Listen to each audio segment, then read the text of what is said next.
ಟೀಚರಾಗಿ ಕೆಲಸ ಮಾಡ್ಲಕತ್ತೀನಿ. ಈಗ ನನ್ನ ಒಂದು ಉದ್ದೇಶ 10ನೇ ತರಗತಿಯಲ್ಲಿ ಓದುತ್ತಿರುವಂಥ ಮಕ್ಕಳ ಪೋಷಕರೊಂದಿಗೆ ಸಂವಾದ.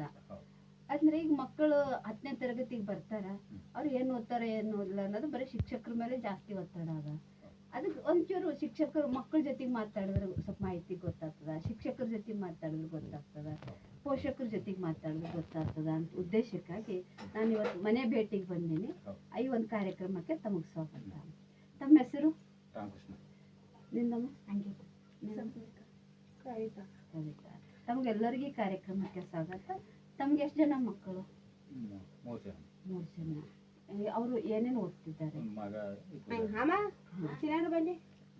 ಮಗ ಡಿಗ್ರಿ ಮಾಡತ್ತಾನೆ, ಕಾಲೇಜ್ ನೀವೇನು ಕೆಲಸ ಮಾಡ್ತೀರಿ? ಕಿರಾಣಿ ಅಂಗಡಿ. ಅದನ್ನು ನೋಡ್ಕೊಂಡು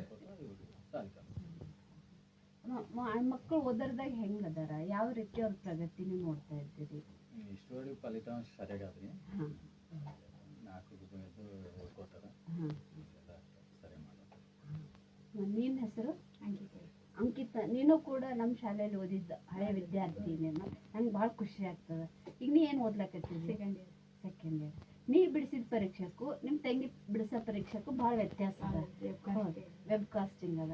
ಅದ್ರ ಬಗ್ಗೆ ನಿಮ್ಮ ತಂಗಿಗೆ ನೀ ಏನು ಹೇಳಕ್ ಇಷ್ಟಪಡ್ತೀವಿ? ಹೇಳ್ತಿದ್ದೆ. ನಿನ್ನ ಜೊತೆ ಕೂರ್ತೀವಿ ಓದ್ಲಾಕ. ನಿಮ್ಮ ಹೆಸರು? ಸಪ್ನಿಕಾ. ಭಾಳ ಮೆತ್ತಗಿದ್ದೀವಿ, ಧೈರ್ಯ ತಗೋಬೇಕು. ಸಪ್ನಿಕಾ, ನೀನು ಈಗ ಓದೋಂಥ ಒಂದು ವಿಷಯದಾಗ ನಿಂಗೆ ಯಾವ್ಯಾವ ವಿಷಯಗಳು ಅವ ಈಗ ಸದ್ದು ಓದ್ಲಾಕ? ಯಾವ್ಯಾವು?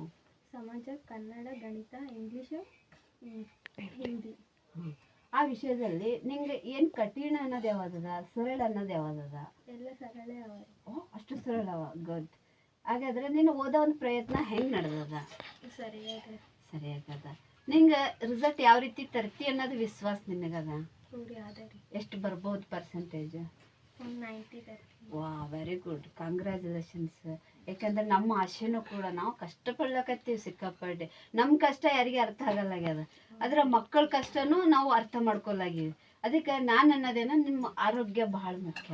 ಅದ್ರ ಜೊತೆಗೆ ಅಮ್ಮ ಚೆನ್ನಾಗಿ ಅಡುಗೆ ಮಾಡಿಕೊಡ್ತಾಳೆ. ಊಟ ಮಾಡಿ ನಿನ್ನ ಆರೋಗ್ಯ ಕಾಪಾಡಿಕೊಂಡು ನೀನು ಈ ಸಲ ಫಲಿತಾಂಶ ತುಂಬ ಚೆನ್ನಾಗಿ ತರಬೇಕಂತೇಳಿ ನನ್ನ ಆಸೆ. ಓದಬೇಕು. ಅಮ್ಮ ಬೈತಿದ್ದಾರೆ, ಯಾಕಂದ್ರೆ ಅದು ನಮ್ಮ ಕಳ್ಳು, ತಾಯಿ ಕಳ್ಳು ಇರ್ತದೆ ಅದು ಅಂತ. ಯಾಕಂದ್ರೆ ಇಷ್ಟು ಕಷ್ಟಪಡ್ತೀವಿ, ಮಕ್ಕಳು ಚಂದ ಬರಲಿ ಅನ್ನೋದು ಅವ್ರು ಹಗಲು ರಾತ್ರಿ ದುಡಿತಾರೆ, ಹೌದಿಲ್ಲ? ಅದಕ್ಕೆ ಈ ಸಲ ನೀನು ಒಬ್ಬೇಕನೆ ನಮ್ಮ ಶಾಲೆಗೆ ಬರೋಕೆ ಓದೋಕ್ಕೆ. ಆಕಿನ್ಕಿಂತ ಹೆಚ್ಚಿಗೆ ಫಲಿತಾಂಶ ಬರ್ಬೇಕಂದ್ರೆ ಚೆನ್ನಾಗಿ ಓದಬೇಕು ಅಂತೇಳಿ ಈ ಒಂದು ಕಾರ್ಯಕ್ರಮದಲ್ಲಿ ತಾವೆಲ್ಲರೂ ಭಾಗವಹಿಸಿದ್ದಾರೆ. ತುಂಬ ಧನ್ಯವಾದ.